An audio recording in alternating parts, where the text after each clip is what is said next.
Hello everyone, welcome back to our channel. Today మన favourite serial గుండె నిండా గుడి గంటల ఎపిసోడ్ ఏం జరిగింది తెలుసుకోవాలనుకుంటున్నారా? అయితే ఖచ్చితంగా ఈ వీడియో స్టార్టింగ్ నుంచి ఎండింగ్ వరకు స్కిప్ చేయకుండా చూసేయండి. కానీ దానికంటే ముందు ఏం చేయాలో తెలుసు కదా, మన ఛానల్ని సబ్స్క్రైబ్ చేసుకోండి, ఫాలో కూడా చేయండి. ఎవరైతే మన ఛానల్ని సబ్స్క్రైబ్ చేసుకుంటారో వాళ్ళు మాత్రమే మన ఛానల్లో ప్రచారం అయ్యి ప్రతి ఇంట్రెస్టింగ్ ట్విస్ట్ ఎపిసోడ్ చూడగలరు. Like and share for our support and encouragement కోసం. నేనైతే ఈ ముగ్గు వేస్తూ మీకు సులభంగా వీడియోలో సీరియల్ ఎపిసోడ్ ఏం జరిగింది అనేది వివరించేస్తాను. కాబట్టి ఖచ్చితంగా చివరి వరకు స్కిప్ చేయకుండా అయితే చూడండి. అయితే ఈరోజు ఎపిసోడ్ చూసుకున్నట్లయితే మొత్తానికి బాలు మీనాని ఒక డేంజర్ నుంచి బయటపడేస్తాడు. ఎలాగో మీనా అప్పు చేసిందన్న విషయం మనకు తెలిసిందే. సో అప్పు తీర్చలేక చింతామణి అసిస్టెంట్ వాడు చేసిన మోసానికి మీనా తట్టుకోలేక చాలా బాధపడుతూ టెన్షన్ పడిపోతూ ఉంటుంది. ఎందుకంటే వాడు ₹1,00,000 అని చెప్పి చెక్ ఇచ్చి తర్వాత దాన్ని 10 లక్షలు చేసేస్తాడు. ఇంకా మీనా ఎంత చెప్పినా ఎవరు వినలేని పరిస్థితిలో ఉంటారు. అయితే ఇంకా మీనా అయితే ఇంకా నా పని అయిపోయింది, ఇంకా నేను జీవితంలో కోలుకోలేను, ఎందుకంటే అప్పు తెచ్చేసాను. ఇప్పుడు ఈ అప్పు నేను తీర్చాలి అంటే ఈ అమౌంట్ రావాలి. వీళ్ళు ఇచ్చింది 1,00,000 కానీ 10 లక్షలు అని చెప్పేసి మాట మార్చేస్తున్నారు అని చెప్పేసి మీనా అయితే చాలా టెన్షన్ పడిపోతూ ఉంటుంది. ఇంకా మొత్తానికి బాలు అయితే మీనాని అబ్జర్వ్ చేస్తూ ఉంటాడు. ఎందుకు అసలు పూలగంప ఎప్పుడూ లేనిది చాలా టెన్షన్ పడిపోతుంది, ఏం జరుగుతుందో చెప్పదు, ఏమైనా అయిందా అడిగితేనేమో ఏం లేదండి అంటుంది. తను ఒక్కరితే టెన్షన్ తీసుకుంటుంది. అసలు ఏంటా అని చెప్పేసి బాలు అయితే ఫాలో అవుతాడు మీనాని. ఫాలో అయ్యేసరికి ఇంకా బాలుకి అయితే విషయం తెలుస్తుంది. మీనా చింతామణి అసిస్టెంట్ అని తెలియక ఆయనతో మాట్లాడుతుంది. మీరు చేసింది చాలా తప్పు, నాకు ఇచ్చింది ₹1,00,000 చెక్కు మాత్రమే, కానీ దీని మీద 10 లక్షలు అని చెప్పేసి మీరు ఎలా రాసిస్తారు అనేసరికి ఇంకా వాడైతే దమాయించడానికి రెడీ అయిపోతాడు. లేదు లేదు, అబద్ధం చెప్పకు, నేను నీకు 10 లక్షల చెక్ రాసే ఇచ్చాను. సో నువ్వు 10 లక్షలు కూడా విత్డ్రా చేసేసి ఉంటావు, అలాంటిది ఇప్పుడు మళ్ళీ నేను 1,00,000 ఇచ్చానని చెప్పేసి తప్పుగా మాట్లాడుతున్నావు అనేసరికి ఈలోపు బాలు అయితే చింతామణిని అక్కడికి లాక్కొని వస్తాడు. వచ్చేసి ఈ మాట ఈవిడతో చెప్పించిన అనేసరికి ఇంకా వాడైతే షాక్ అయిపోతాడు. అసలు చింతామణి సడన్ ఎంట్రీ చూసి అసిస్టెంట్కి ఏం అర్థం కాదు. ఇంకా మొత్తానికి చింతామణి ఇదంతా చేయించింది అన్న విషయాన్ని అయితే ఒప్పుకుంటాడు. ఇంకా మీనా అయితే షాక్ అయిపోతుంది. అసలు బాలుగారికి ఈ విషయం ఎలా తెలిసింది, నాకు ఇలా అమౌంట్ మోసం చేశారు, చెక్ రాంగ్ ఇచ్చేశారు అని చెప్పేసి ఈయనకి నేను చెప్పలేదే, అయినా కూడా ఈయన ఎలా తీసుకొచ్చుంటారు అని చెప్పేసి మీనా ఆలోచిస్తుంది. ఇంకా మొత్తానికి వీళ్ళ డెకరేషన్ అసోసియేషన్ మేనేజర్ కూడా అక్కడే ఉంటాడు. ఏంటమ్మా గొడవ ఏంటి అని చెప్పేసరికి ఇంకా మీనా అంతా వివరిస్తుంది. లేదు సార్, 10 lakhsకి నేను డెకరేషన్ ఒప్పుకున్నాను, వీడు నన్ను మోసం చేసి నా దగ్గరున్న ₹1,00,000 చెక్కు మాత్రమే నాకు ఇచ్చి దాన్ని 10 లక్షలు చేసేసి ఇప్పుడు మొత్తం అమౌంట్ ఇచ్చేసానని చెప్పి దమాయించేస్తున్నాడు అని చెప్పేసరికి ఇంకా వాడికి 2 పీకుతాడు ఆ మేనేజర్. పీకేసరికి ఇంకా వాడు లాగిపెట్టి కొట్టేసరికి ఇంకా వాడైతే నిజం ఒప్పుకుంటాడు. అవును, ఇది నేను కావాలని చేశాను, కానీ ఇది నాకు పుట్టిన బుద్ధి కాదు, అగో ఆ చింతామణి మేడమే చేయించింది అనేసరికి వెంటనే బాలు ఆ విషయం నాకు తెలుసు, అందుకే ఈవిని లాక్కొని వచ్చాను, ఆడదే అయిపోయింది, లేకపోతే ఎలా సమాధానం చెప్పేవాడినో అలా చెప్పేవాడిని అని చెప్పేసి అంటాడు. అనేసరికి ఇంకా వెంటనే ఈ పనంతా చింతామణియే చేయించిందని తెలుసుకున్న మీనా అయితే ఇంకా చాలా కోపం అయిపోతుంది. అసలు నువ్వు మనిషివేనా, నాతో పోటీ పడలేక నన్ను ఇంతలా మోసం చేయడానికి ప్రయత్నిస్తావా, నా ఉసిరిమంట నీకు తగులుతుంది. ఇదే సరే ఈవిడతో ప్రాబ్లము, ప్రతిదీ నాకు కాంట్రాక్ట్ రాకుండా ఆపేస్తుంది, ఏదో ఒకటి చెప్పి నా పనిలో ఇన్వాల్వ్ అయ్యి నన్ను ఎలా అయినా మోసం చేయాలని ఇలానే ప్రయత్నిస్తుంది అనేసరికి మరి మిగతా 9 లక్షలు ఏమయ్యారా అని చెప్పేసి ఆ అసిస్టెంట్ని మేనేజర్ అడుగుతాడు. అడిగేసరికి అది నేను చింతామణి మేడము షేర్ చేసేసుకున్నామని చెప్తాడు. ఇంకా చెప్పేసరికి నువ్వు అసలు ఆడదానివేనా, మీనా ఎదుగుదల చూడలేక ఆమెతో పోటీ పడలేక ఇంత పరిస్థితికి దిగజారిపోతావా, చిచ్చి నీకు ఎలాంటి కాంట్రాక్ట్స్ రాకుండా నేను చూసుకుంటాను. సరే అమ్మ మీనా, నువ్వేం టెన్షన్ పడకు, మొత్తానికి నీ ప్రాబ్లం అయితే సాల్వ్ అయింది కదా అని చెప్పేసి ఇంకా మేనేజర్ అక్కడ మీనాకి హెల్ప్ చేస్తాడు. అలా ఆ రకంగా బాలు అయితే చింతామణి కుట్రని మేనేజర్ ముందు బయట పెట్టి మీనానైతే సేవ్ చేస్తాడు. ఇంకా ఈలోపు వీళ్ళు ఇంటికి వస్తారు. ఇంకా ఈ హ్యాపీగా ఇంటికి వచ్చేసరికి ఇంకా ప్రభావతి ఉంటుంది. మొత్తానికి ఈరోజు మీనా డబ్బు సంపాదించలేక ఆ అప్పు తీర్చలేక ఇంకా మొత్తానికి ఈ పూల వ్యాపారం మానేస్తుంది, ఈ డెకరేషన్ మానేస్తుంది, ఇంకా నా చెప్పు చేతుల్లోనే ఉంటుంది అన్న గాలి మేడలు కట్టేస్తుంది ఆలోచనలో ప్రభావతి. ఇంకా ఈలోపు వీళ్ళంతా హ్యాపీగా రావడం చూసి ఇదేంటిది, ఇది ఏడ్చుకుంటూ రావాలి కదా, నవ్వుకుంటూ వస్తుందేంటి అని చెప్పేసి ప్రభావతి అనుకుంటుంది. అనుకునేసరికి ఇంకా వాళ్ళ మావయ్య వీళ్ళంతా అక్కడే ఉంటారు. మనోజ్, రోహిణి వీళ్ళంతా ఉండేసరికి ఏమైందిరా, ఏంటి మొహం ట్యూబ్ లైట్ లాగా వెళ్ళిపోతుంది అని చెప్పేసి మనోజ్ అడుగుతాడు బాలుని. వెళ్ళిపోదేంట్రా, నా నా భార్య మిస్ బాలు మిసెస్ బాలు ఏం చేస్తుంది అనుకున్నావు? పెద్ద డెకరేషన్ చేసి 10 lakhs రా ప్రాజెక్ట్ మొత్తానికి. ఏదైతేనే కొంచెం ఇబ్బంది ఉన్నా డబ్బు అయితే చేతికొచ్చింది. 10 lakhs చెక్ అందుకుంది. ఈరోజు అప్పు తీర్చేయబోతుంది అని చెప్పేసి బాలు అంటాడు. అనేసరికి ఇంకా ప్రభావతికి ఫ్యూజ్లు అవుట్ అయిపోతాయి. ఇదేంటిది, దీనికి డబ్బు ఇవ్వకూడదే, దీన్ని ఏదో ఒకటి చేసేసి దీన్ని ఎలా అయినా సరే ఏడిపిస్తానని చెప్పింది ఆ చింతామణి. ఇదేంటి ఇంత హ్యాపీగా ఉంది, ఈ బాలుగాడు ఏదో ఒకటి చేసి దీన్ని అయితే ప్రతిసారి సేవ్ చేస్తున్నాడు అని చెప్పేసి ఇంక ప్రభావతి మొహం అయితే మాడిపోతుంది. ఇంకా వెంటనే సత్యం అడుగుతాడు, అదేంటే అందరూ సంతోషంగా ఉంటే నీ మొహం ఏంటి కొత్తిమీర కట్టలా వాడిపోయింది అంటే, ఏం లేదండి నాకు కొంచెం కడుపులో బాగాలేదు అంతే. అంటే అయ్యో కడుపులో బాగోకపోతే ఎలా అత్తయ్య, మీనా మనందరి కోసం పార్సల్స్ తీసుకొని వచ్చింది, ఈరోజు వంట అయితే చేయదు అని చెప్పేసి శృతి అంటుంది. మీరే తినండి నాకేం అవసరం లేదు అనేసరికి, అయ్యో మరి మొన్నంతా మీనా బాధగా ఉంటే తెగ బిర్యానీ తినేశారు, ఈరోజు సంతోషంగా ఉంటే తినరా అని చెప్పేసి శృతి అంటుంది. అనేసరికి ఎన్నిసార్లు చెప్పాలి నీకు, నాకు కడుపు బాగాలేదు, కొంచెం నాకు అజీర్తిలా ఉందని చెప్పాను కదా, మీరే తినండి అని చెప్పేసి ఇంక అక్కడి నుంచి ప్రభావతి లోపలికి వెళ్ళిపోతుంది కోపంగా. ఇంకా మీనాకైతే అర్థమైపోతుంది ఈవిడకి నేను సంతోషంగా ఉండడం నచ్చదు, నేను బాధగా ఉంటేనే ఈవిడ సంతోషంగా ఉంటుంది, ఇంకా ఈవిడైతే మారదు అని చెప్పేసి ఇంకా బాలుతో అంటుంది. ఏంటి మీరు వస్తే మనం వెళ్ళి అప్పు ఆయనకు తీర్చేద్దాం, మాట ఇచ్చిన ప్రకారంగా 2 రోజులు లేట్ చేసేసాం ఈ ఇష్యూ వలన అని చెప్పేసి అంటుంది.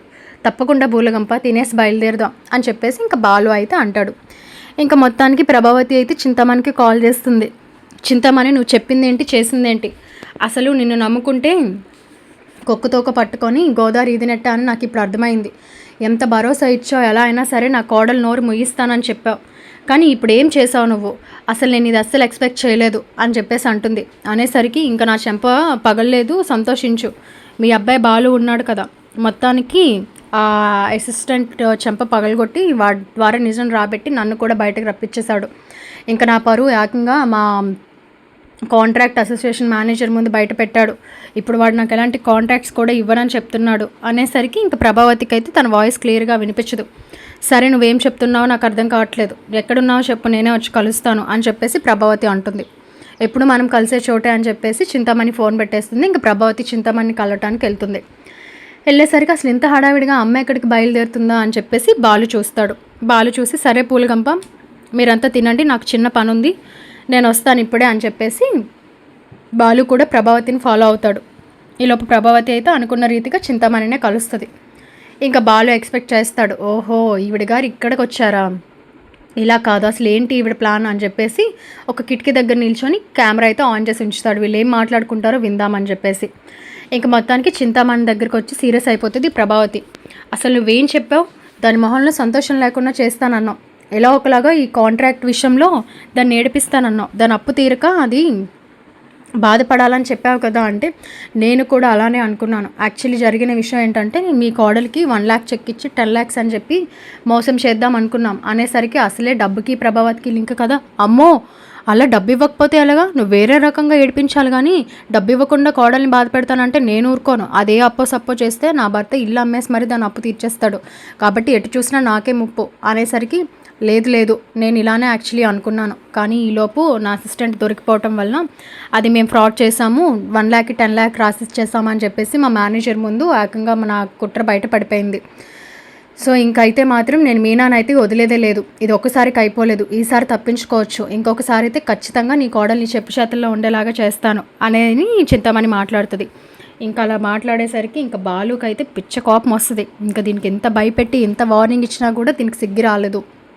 అసలు ఇది మనిషే కాదు, ఇది ఆడపుట్టుకి ఎలా పుట్టిందో నాకు అర్థం కావట్లేదు, అసలు మీనా పైన కుట్ర పన్నటానికి ఇందులో మా అమ్మ సాయం ఏంటి అని చెప్పేసి ఇంకా బాలుకి అయితే పిచ్చ కోపం వచ్చి ఆ వీడియో అంతా రికార్డ్ చేసి మొత్తానికి ఇంటికి వెళ్ళిపోతాడు. ఇలా ప్రభావతి ఇంటికి వస్తుంది.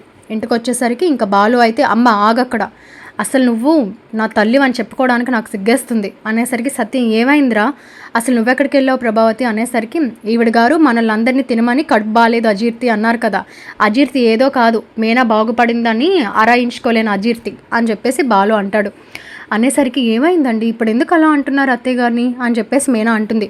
నువ్వు ఇలానే ఆవిడ నమ్ముతా చూస్తూ ఉండు, ఆవిడ నీ వెనకతల గొయ్యలు తవ్వుతుంది, అసలు ఇలాంటి మాతృమూర్తిని మామూలుగా కాదు, ఆ చింతామణితో పాటు తీసుకొని వెళ్ళి ఏ అండమాన్ నికోబార్ దీవుల్లోనే పడేయాలి, అప్పుడే నువ్వు నీ వ్యాపారం ప్రశాంతంగా ఉంటుంది అని చెప్పేసి బాలు చాలా కోపంగా అంటాడు. అనేసరికి ఇంక మనోజ్ అంటాడు, అరే విషయం ఏంటో తెలియకుండా అమ్మని తిడతావేంటి అనేసరికి, వచ్చాడండి అమ్మ కొడుకు, వీడికి విషయం తక్కువ ఆవేశం ఎక్కువ, అసలు విషయాలు ఏం జరిగిందో తెలియకుండా నీకెందుకురా మధ్యలో అని చెప్పేసి మనోజ్ని అంటాడు. అనేసరికి సరే ఏమైందో చెప్పండి అంటే, ఏమైందా, నేను కాల్ వచ్చిందని చెప్పి బయటకు వెళ్ళేసరికి ఈవిడ హడావిడిగా ఆ చింతామణి దగ్గరికి బయలుదేరి వెళ్ళి నిన్ను ఎలా అయినా అనగదొక్కాలి అని చెప్పేసి ఆవిడకి సపోర్ట్ చేస్తుంది. ఆవిడేమో ఈరోజు ఏం జరిగిందో చెప్పి ఇద్దరు ఓదార్పు యాత్ర చేసుకుంటున్నారు. అసలు నీ పైన ఈవిడికి ఎందుకు అంత పగో నాకు అర్థం కావట్లేదు, అయినా నీ చేతి వంట తింటుంది, నువ్వు పెడితే ఉంటుంది, అలాంటి ఆవిడ నీ వెనకతలే గొయ్యలు తవ్వడం నాకు నచ్చలేదు అని చెప్పేసి మీనాతో అంటాడు. అనేసరికి ఇంక వెంటనే సత్యం ప్రభావతి చంప పగలగొడతాడు. నువ్వు మారవా, ఇంకా పోయి మన ఇంటి మనిషిని వీధికి ఏడుస్తావా, ఆ చింతామణితో చేతులు కలిపి మీనాని బాధ పెట్టాలనుకుంటావా, నువ్వు నా భార్య అని చెప్పుకోవడానికే నాకు సిగ్గేస్తుంది, అసలు నువ్వు ఆడదానివేనా అని చెప్పేసి సత్యం సీరియస్ అవుతాడు. అయ్యేసరికి అందరూ నన్నే అనండి, అసలు నేను వెళ్ళి చింతామణిని కలిసాను అనడానికి రుజువేంటి, మీరేమైనా చూసారా, వీడు కావాలని నన్ను కిట్టక ఇలా చేస్తున్నాడు అని చెప్పేసి అంటాడు. అనేసరికి ఇంకా ఈలోపు బాలు అయితే, ఓహో అవునా, నేను ఇప్పుడు నీ పైన అబద్ధం చెప్తున్నానా, అంత కసాయి కొడుకుని కాదు కన్న తల్లి మీద అబద్ధం చెప్పడానికి అనేసరికి, మరి ఏంట్రా నువ్వు మాట్లాడేది, నేనేదో నా పని మీద బయటకు వెళ్తే ఆ చింతమణితో చేతులు కలిపాను, నా ఇంటి కోడల్ని నేనెందుకు బయట పెట్టుకుంటాను అని చెప్పేసి మాట మార్చేస్తుంది. అమ్మ మాతృమూర్తి నీ పర్ఫార్మెన్స్ చూడలేకపోతున్నాం, సరే చూడండి అని చెప్పేసి ఇంకా ఫోన్లో తీసిన వీడియో అయితే అందరి ముందు చూపిస్తాడు. చూపించేసరికి ఇంకా ప్రభావతి అయితే కామ్ అయిపోతుంది, ఇంకా షాక్ అవుతుంది, వీడు ఇంత పని చేస్తాడు అనుకోలేదు అని చెప్పేసి. ఇంకా వీళ్ళిద్దరు మాట్లాడుకున్న మాటలు అయితే వింటారు. వినేసరికి ఇంకా వెంటనే శృతి అయితే అంటుంది, లేదు బావా, అలా అయినా సరే ఇంకా ఈ చింతమణిని మనం అరెస్ట్ చేయించాలి, ఈవిడ కానీ బయట ఉంటే మీనాకి ఖచ్చితంగా అపాయమే, ప్రతిసారి మీనాని దెబ్బ కొట్టడానికే చూస్తుంది, అసలు ఈవిడికి ఎలా చెప్తే మారుతుందో నాకు అర్థం కావట్లేదు, మనం క్షమించుకుంటూ పోతుంటే ఈవిడ చేసే పని ఈవిడ చేస్తుంది, ఈవిడికి వత్తాసు పలుకుతూ సపోర్ట్ చేస్తుంది మన అత్తయ్య గారు అని చెప్పేసి ఈవిడ అంటుంది. అనేసరికి వెంటనే శృతి మాటలు విన్న బాలు, ఈవిడ వేస్ట్ శృతి, ఈవిడకి ఎంత చెప్పినా ఈవిడ మారదు, ఈవిడ పాలు తాగిన పాము లాంటిది, మీనా ఎంత ప్రేమగా చూసుకుంటుంది ఈవిడిని, అయినా సరే ఈవిడ వెళ్ళి ఆ చింతమణితో చేతులు కలిపి తిన్ని ఎలాగా అనగదొక్కాలి, తిన్ని ఎలాగా వ్యాపారం నుంచి దెబ్బ కొట్టాలని చెప్పేసి చూస్తుంది, అసలు నాకేం బుర్ర పని చేయట్లేదు అనేసరికి ఇంకా మొత్తానికి మీనా అయితే చాలా బాధపడుతుంది. ఏం చేశాను అత్తయ్య మీకు, నేనంటే మీకు ఎందుకు అంత పగ, అసలు నేను మీరు చెప్పిన మాట ఏం వినట్లేదు, నన్ను ఎందుకు మీ చెప్పు చేతుల్లో ఉంచుకోవాలని చూస్తున్నారు, నేను నాకు నచ్చినట్టుగా ఉంటే ఈరోజు ఇల్లు ఇలా ఉండదు, మీరు ఏం చెప్తే నేను అదే చేస్తున్నాను, మీకు ఇబ్బందికరంగా నేను ఎప్పుడు ఏది చేయలేదు, అయినా ఎందుకు అత్తయ్య నేనంటే మీకు అంత పగ అని చెప్పేసి ఏడుస్తుంది. ఏడ్చేసరికి వెంటనే సత్యం, నువ్వెందుకమ్మా ఏడుస్తావు, అసలు ఇలాంటి దాన్ని ఇంట్లో ఉంచకూడదు, ఇది మారదు, మనందరం దూరం అయితేనే మన వాల్యూ దీనికి తెలుస్తుంది అనేసి అంటాడు. అనేసరికి ఈలోపు సుమతి కాల్ చేస్తుంది బాలుకి, చేసి బాబా ఎక్కడున్నావని చెప్పేసి అంటుంది. చెప్పు సుమతి, చిన్న కురుక్షేత్ర మీటింగ్లో ఉన్నానంటే, ఏంటి బావా ఏం జరిగింది అంటే, ఏం లేదులే నువ్వు చెప్పు అని చెప్పేసి సుమతితో అనేసరికి, బావా ఇప్పుడే చింతామణి ఒక ఫోన్ మాట్లాడుతుండగా నేను విన్నాను, అది నేను వీడియో రికార్డ్ కూడా చేశాను, తను ఆ మేనేజర్కి హాని చేయాలనుకుంటుంది, ఎందుకంటే వాడ కాంట్రాక్ట్స్ ఏం రాకుండా ఆయన చింతమణికి ఆపేస్తానన్నారు కదా, కాబట్టి ఆ మేనేజర్ని ఎలా అయినా దెబ్బతీసి ఆయన్ని మంచం పాలు చేసేద్దాం అనుకుంటుంది. చేసేసి ఇంకా మేనేజర్ సపోర్ట్ మీనాకు ఉంది అని తెలుసుకున్న చింతామణి ఇంత కుట్ర పనడానికి ఫోన్ మాట్లాడుతుండగా నేను విన్నాను అనేసరికి, ఆ వీడియో నీ దగ్గర ఉందా అంటే, ఉంది బావా అంటే, అది ఖచ్చితంగా నువ్వు నాకు అది సెండ్ చెయ్యు, ఇప్పుడు దాని సంగతి ఏంటో నేను తెలుస్తాను అని చెప్పేసి బాలు అంటాడు. ఇంకా ఈలోపు సుమతి తను పన్నిన కుట్ర మాటలు విన్న వీడియో తీసేసి బాలుకు పంపించేస్తుంది.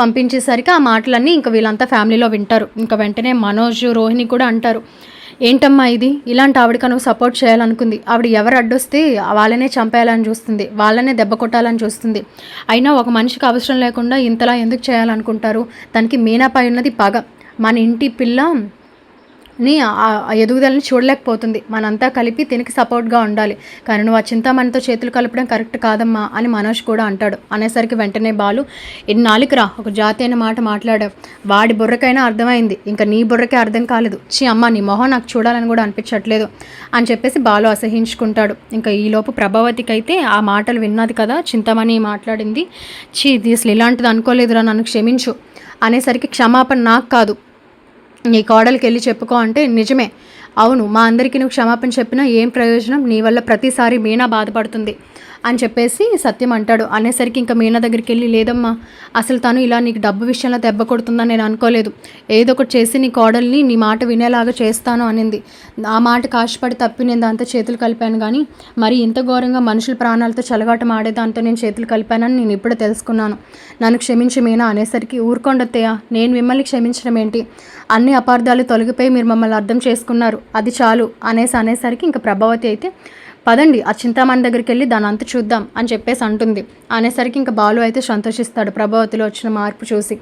ఇంకా వెంటనే శృతి అయితే, ఇన్నాళ్ళకి అత్తయ్య మీరు నాకు చాలా నచ్చారు అంటే, నచ్చుతాను, అమాయకురాలు చేసి అందరూ ఆడుకుంటున్నారంటే నువ్వు అమాయకురాలువా, అయ్యయ్యో అది మాత్రం చాలా తప్పమ్మా, నేను కనిపెట్టాను కాబట్టి ఈరోజు నువ్వు మారగలిగావు, లేదు అంటే మీనా జీవితంతో నువ్వు ఆ చింతామణి కలిపి ఫుట్బాల్ ఆడేసేవాళ్ళు, నాకు తెలియదు అనుకున్నావా అంటే, సర్లేరా ఇంకెందుకు ఆ గోల, ఆ చింతామణి సంగతి అంటే నేను చూస్తాను అని చెప్పేసి మళ్ళీ ప్రభావతి చింతామణి దగ్గరికి బయలుదేరి వెళ్ళి ఇంకా చింతామణి చంప అయితే పగలగొడుతుంది. అసలు నువ్వు మనిషివేనా, ఏదో నా కోడల్ని నా చెప్పు చేతుల్లో ఉంచుతానని చెప్పేసి అది నీకు అనుకూలంగా మార్చుకొని తన్నింత బాధ పెడతావా, అండ్ నేను ఇప్పుడే విన్నాను నువ్వు తన మేనేజర్ సపోర్ట్ చేశాడని అతనికి కూడా హాని చేయాలని ప్రయత్నిస్తున్నావు అని అంటే, ఏం మాట్లాడుతున్నారు ప్రభావతి గారు, నేను ఎందుకు అలా చేస్తాను అనేసరికి ఇంకా వెంటనే బాలు అయితే పోలీసులకు ఫోన్ చేసి, ఇగోండి ఇది అంతా జరిగింది, యాక్చువల్లీ డబ్బు విషయంలోనే నా భార్యను దెబ్బతీయాలని చూసింది, ఇంకా అది చాలదన్నట్టు సరే ఆడావిడి కదా అని చెప్పేసి వదిలేసాము. సో ఆవిడికి ఈ మేనేజరు ఎదురు తిరిగి మీనాకి అన్ని కాంట్రాక్ట్స్ ఇప్పించి ఈవిడ చేసిన పనికి పనిష్మెంట్గా ఇంకెలాంటి కాంట్రాక్ట్స్ రాకుండా, డెకరేషన్స్ రాకుండా చేస్తానన్నాడని, ఆయనకి హాని చేయాలని ఎవరికో ఫోన్లో మాట్లాడుతున్న వీడియో నేను సేకరించాను అనేసి బాలు అంటాడు. అనేసరికి ఇంకా ఆ విషయం మేనేజర్కి కూడా తెలుస్తుంది.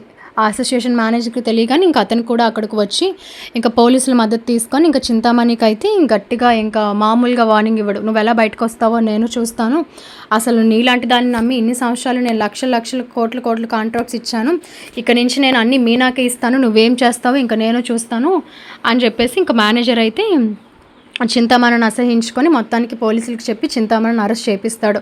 అలా మొత్తానికి ప్రభావతి అయితే బాలు ద్వారా చింతామణి నిజస్వరూపం తెలుసుకొని మీనా మంచితనాన్ని అర్థం చేసుకుంటుంది. ఇంకా అప్పుడు ఆ రకంగా మీనా కూడా తనకి ఏ డబ్బు అయితే వచ్చిందో ఆ డబ్బు పట్టుకొని వెళ్ళి అప్పు తీర్చేస్తుంది. అప్పు తీర్చేసరికి ఇంకా అతను కూడా చాలా సంతోషిస్తాడు. అన్న మాట ప్రకారం తెచ్చావంటే, లేదు సార్ 2 రోజులు లేట్ అయిపోయింది, నన్ను క్షమించండి అనేసరికి, లేదమ్మా ఇప్పుడే నేను ఛానల్లో చూశాను నీ పూల డెకరేషన్కి మంచి రెస్పాన్స్ ఉంది, సో నువ్వు ఎలా అయినా లైఫ్లో మంచిగా ఎదుగుతావని నమ్మాను, 2 రోజులు లేట్ అయితే ఏమైంది, ఖచ్చితంగా నువ్వు ఏదో అనుకున్నది సాధిస్తావు, సో నా డబ్బు ఎటుపోతుందిలే నీ దగ్గర ఉన్నప్పుడు అన్న ధీమాతోనే ఉన్నాను, అంత నమ్మకం నువ్వంటే అని చెప్పేసి అతను అంటాడు. సో ఇంకా అతని మాటలు విన్న మీనాకి తన ఎదుగుదలపై ఒక నమ్మకం వస్తుంది. ఇంకా మొత్తానికి మీనా అయితే సంతోషపడి ఆ అప్పు అయితే తీర్చేస్తుంది. ఈ రకంగా అయితే ప్రభావతి మీనాను అర్థం చేసుకొని తనకి దగ్గరే తన కోడలిగా అసలు తను ఎప్పుడు తను చెప్పు చేతల్లో ఉండకూడదు, ఎందుకంటే ఇలాంటి చింతామణి లాంటి వాళ్ళ మాటలు విని కుటుంబాన్ని విడదీసుకునే పరిస్థితి వచ్చేసింది అన్నంత మార్పు తెచ్చుకొని బాధపడి మీనాకైతే క్షమాపణ చెప్తుంది. ఇంకా మీనా అయితే వెంటనే బాలుతో మాట్లాడి, చాలా థ్యాంక్స్ అండి, ఉన్న వాళ్ళ కాకుండా నా బాధ నేను చెప్పకపోయినా నన్ను అర్థం చేసుకున్నారు, నేను ఎందుకు ఇలా సతమతం అవుతున్నానో నన్ను ఫాలో చేసి మరి నేను చెప్పకపోయినా నా ప్రాబ్లమ్ని సాల్వ్ చేయడమే కాకుండా ఇంక ఫ్యూచర్లో ఒక మరిన్ని మంచి కాంట్రాక్ట్స్ వచ్చేలాగా రావడానికి కారణమైతే మీరే, అసలు మీరు నా భర్తగా రావడం నాకు చాలా సంతోషం అనేసరికి ఇంకా వెంటనే బాలు అయితే, అంతలా పొగిడేకు పోలుగంప, అది నా బాధ్యత, నువ్వు బాధ చెప్పుకోవు కానీ చెప్తేనే కదా తెలిసేది, ఇలాంటి చింతామణులు ఎంతమంది వచ్చినా సరే నీకున్న తెలివితేటలకి నీకున్న మేధస్కి ఎవరు నీ దగ్గర సరిపోరు, అది నమ్మకం నాకుంది అని చెప్పేసి ఇంకా బాలు అంటాడు. ఇలా ఇంకా బాలు మాటలు విన్న మీనా అయితే లైఫ్లో నేను చాలా అదృష్టవంతురాలని, ఇంత మంచి భర్త దొరికినందుకు అని ఫీల్ అవుతుంది. ఇంకా వాళ్ళిద్దరు అన్యోన్యతను చూసి వీళ్ళంతా సంతోషిస్తారు కూడా. ఇంకా మొత్తానికి బాలు అయితే అంటాడు, అమ్మ ఇదే ఫస్ట్ లాస్ట్, నువ్వు మారావని అనుకుంటున్నా, ఇంకొకసారి కానీ మీనా విషయంలో ఏదైనా బాధ పెట్టే విషయం నీ నుంచి జరిగిందని తెలిస్తే మాత్రం నేను అస్సలు ఊరుకోను అంటే, లేదురా నేను మారకపోతే మీనాకి క్షమాపణ ఎందుకు చెప్తాను, ఆ చింతామణి చంప పగలగొట్టాను చూసావు కదా, అండ్ ఇప్పుడు అది వెళ్ళి కటకటాల్లో ఉంది, ఇంకా ఎలాగో ఆ మేనేజరు ఆవిడ్ని బయటకు రానివ్వకుండా ఆ పోలీసులతో మాట్లాడాడు, ఇంకా మీనాకి ఎలాంటి హాని లేదు, తెలుసో తెలియకో చేశాను, మరొక మారు అడుగుతున్నాను నన్ను క్షమించా అని చెప్పేసి ప్రభావతి అందరి ముందు తను తప్పు ఒప్పుకుంటుంది. సో ఈ రకంగా మొత్తానికి బాలు అయితే ఆధారాలు సేకరించి మొత్తానికి మీనాని అప్పుల బారి నుంచి విడిపించి ఆ మేనేజర్ హెల్ప్ ద్వారా చింతామణి కుట్రను బయటపెట్టి తననైతే పోలీసులకు అప్పచెప్తాడు. ఇంకా ప్రభావతి కూడా మారి మీనాకి క్షమాపణ చెప్తుంది. కాబట్టి ఇది జరిగిన విషయం. సో మరికొన్ని ఇంట్రెస్టింగ్ ట్విస్ట్ ఎపిసోడ్స్ తెలుసుకోవాలనుకుంటే ఖచ్చితంగా మన ఛానల్ని సబ్స్క్రైబ్ చేయండి, ఫాలో కూడా చేయండి. పైన కనిపిస్తున్న బెల్ ఐకాన్పై ఆల్ ట్యాప్ చేస్తే మేము పోస్ట్ చేసే ప్రతి వీడియో మీకు నోటిఫికేషన్ ద్వారా వస్తుంది. సో కాబట్టి మీరు ఈజీగా మన ఛానల్లో ప్రచారం అయ్యి ఇంట్రెస్టింగ్ ఎపిసోడ్స్ మరికొన్ని చూడగలరు. కాబట్టి నేను వేసిన ముగ్గు ఎలా ఉందో ఖచ్చితంగా కామెంట్లో కూడా చెప్పేయండి. Keep watching our channel and follow and subscribe. Thank you so much guys.